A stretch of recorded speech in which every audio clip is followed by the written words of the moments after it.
بسم اللہ الرحمن الرحیم۔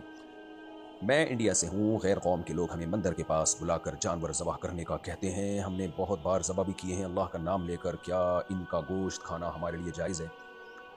بھائی مندر کے پاس لے جا کر جانور ذبح کرتے ہیں تو یہ تو کیوں مندر کے پاس لے جا کے کیوں؟ تو یعنی جو غیر اللہ کے نام پہ جو غیر اللہ کی بھیٹ چڑھانا جانور کو، یہ حرام اور ناجائز ہے۔ احتیاط اسی میں ہے، اگرچہ آپ اللہ کا نام لے کے کر رہے ہیں لیکن مندر کے پاس جانے سے بہرحال شک تو پیدا ہو گیا نا۔ تو اس لیے احتیاط یہی ہے کہ آپ اس جانور کو نہ کھائیں اور یہ عمل بھی چھوڑ دیں۔ آپ یہ کام مت کریں، آپ مندر کے پاس لے جا کے جانوروں کو ذبح کرنا حرام ہے، گناہ کبیرہ ہے۔ اور اگر اس بت کو خوش کرنے کے لیے یا اس کی عبادت کی نیت سے ہو تو پھر تو شرک ہے، اسلام سے خارج ہو جائیں گے آپ۔ اگر عورت خلا لے اور مرد نے تحریر پڑھے بغیر اس پر سائن کر دیے اور عورت کو بعد میں پشیمانی ہے تو کیا کرے؟ اگر اس پہ خلا کے الفاظ تھے اور 3 طلاقیں نہیں تھیں، اس پہ صرف خلا کے الفاظ ہیں یا 1 طلاق کے الفاظ ہیں، تو مرد نے سائن کر دیا تو 1 طلاق ہو گئی، اور خلا بھی 1 طلاق بائن ہوتی ہے، تو لہذا نکاح ختم ہو گیا، دوبارہ جب چاہے نکاح کر سکتے ہیں، بشرطے کہ اس سے پہلے 2 طلاقیں مرد نے کبھی نہ دی، تو دونوں اب نکاح کر سکتے ہیں۔ نکاح ختم ہو گیا لیکن دونوں جب چاہے نکاح کر سکتے ہیں۔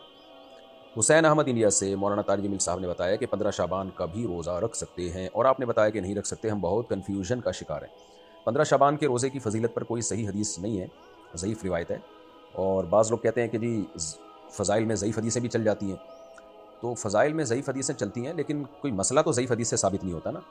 اب 15 تاریخ کا روزہ رکھنا یا نہ رکھنا یہ تو ایک شرعی مسئلہ ہے، تو میرا خیال ہے کہ اس کے لیے ضعیف حدیث کا سہارا یعنی جو وائز لوگ اکثر کر رہے ہوتے ہیں، اس میں اصل میں یہ بھی ہوتا ہے کہ بہت سے علماء نا اس بارے میں بہت متسامع ہوتے ہیں۔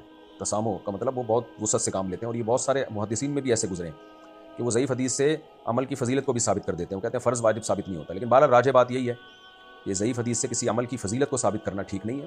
ہاں، عمل کی فضیلت صحیح حدیث سے ثابت ہو، پھر اس کی تائید میں اس کی مزید فضیلت کسی ضعیف حدیث میں ہو تو اس کو بیان کیا جا سکتا ہے، لیکن نفس مسئلہ کا ثابت کرنا، حکم کا ثابت کرنا ضعیف حدیث سے ہماری رائے میں یہ ٹھیک نہیں ہے۔ جمہور لوگ علماء اسی طرف ہیں۔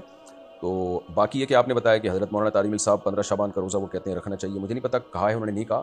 حضرت ہوں یا کوئی بھی علماء ہوں، اگر کوئی کہہ رہے ہیں تو دیکھیں اس میں پہلی بات تو یہ کہ کسی دارالفتہ سے باقاعدہ فتویٰ لینا چاہیے مسائل کے معاملے میں۔ دارالعلوم کرنگی ہے، بنوری ٹاؤن ہے، جامعہ فاروقیہ ہے، جامعہ الرشید ہے، یہ بڑے بڑے مدارس میں باقاعدہ جو علماء فتوے کا کام کر رہے ہیں مسائل میں، ان سے فتویٰ لینا چاہیے، تو ان کے فتوے کو فالو کرنا یہ زیادہ بہتر ہے۔ اور اگر علماء میں کسی مسئلے میں اختلاف ہو تو آپ نے کہا میں بہت کنفیوژن کا شکار ہوں، کنفیوژن کی بات نہیں ہے، آپ کو جس عالم کی رائے پر اعتماد ہو آپ اس کی رائے پر عمل کر لیں، اس میں کون سا پریشانی کی بات ہے۔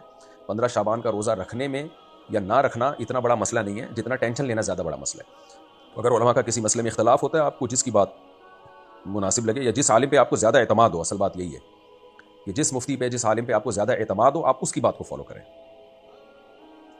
میں نے منت مانی تھی کہ میرا بیٹا ہوگا تو میں اس کا نام سیف اللہ رکھوں گی، بیٹا پیدا ہو گیا اور خاندان والے کسی وجہ سے دلاور خان نام رکھنے کا کہہ رہے ہیں، کیا میرے لیے نام رکھنا جائز ہوگا؟ جائز ہے بھائی، دلاور خان بھی رکھ سکتے ہیں، آپ نے بے شک نیت کی تھی، اس سے کوئی فرق نہیں پڑتا۔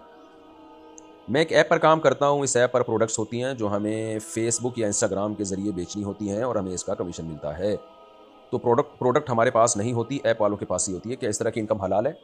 اس طرح کی انکم اس وقت اس صورت میں حلال ہے کہ جب آپ جس کو بیچیں تو اس کو بتا دیں کہ یہ میری پروڈکٹ نہیں ہے، میں آپ کو خریدوا کے یعنی آپ کے لیے خریدنے کا انتظام کروں گا، یعنی 2 پارٹیوں کے درمیان آپ گویا کہ ریلیشن کا ذریعہ بن رہے ہیں۔ ٹھیک ہے، یہ جائز ہے، جیسے اسٹیٹ ایجنٹ بنتا ہے، لیکن جس کی پروڈکٹ ہے نا کمپنی کی، آپ نے پھر اس کو بولنا ہے کہ میں تم سے خرید کے نہیں آگے بیچ رہا۔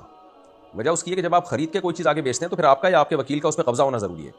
آپ اس کو بولیں بھائی یہ تمہاری پروڈکٹ ہے اور میں بکوا رہا ہوں، لہذا ساری رسپانسبلٹی تمہاری ہے، اس کسٹمر تک پروڈکٹ پہنچنے سے پہلے ہلاک ہو گئی، ضائع ہو گئی تو تم اس کے ذمہ دار ہو، اور یہ ہوائی بات نہ ہو، بالکل باقاعدہ ایگریمنٹ ہو اور وہ واقعی اس کی رسپانسبلٹی ان کی ہو بھی، تو اس طرح سے تو یہ معاملہ ہو سکتا ہے، ادروائز یہ جائز نہیں ہے، کیونکہ جب تک کوئی چیز آپ خرید کے اپنے قبضے میں نہیں لے لیتے آپ اس کو بیچ نہیں سکتے۔ 2 پارٹیوں کے درمیان کمیشن ایجنٹ آپ بن سکتے ہیں، بائر اور سیلر کے درمیان، تو اس میں وہ ٹھیک ہے، لیکن اس میں جو بیچنے والا ہے آپ اس کو بتائیں گے بھائی میں تمہاری پروڈکٹ بکوا رہا ہوں، ذمہ دار تم ہو، یہ راستے میں ہلاک ہو گئی، چوری ہو گئی، دائیں بائیں غائب ہو گئی تو تمہاری ذمہ داری ہے، میں تو تمہیں صرف کسٹمر ارینج کر کے دے رہا ہوں۔ اس پر میں نے ڈراپ شپنگ کے بارے میں جو میرا تفصیلی کلپ ہے نا وہ آپ دیکھ لیں، اس میں نے ڈیٹیل بتائی ہے۔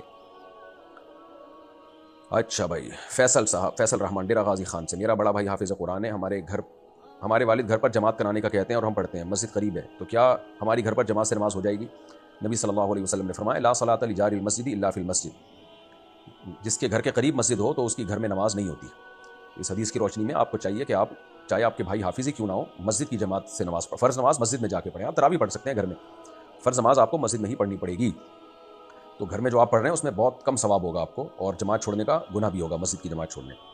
کبھی کوئی مسئلہ ہو، اکا دکا ایسا ہو جائے کوئی، تو اس کی گنجائش ہے، لیکن یہ اس طرح معمول بنا لینا یہ ٹھیک نہیں ہے۔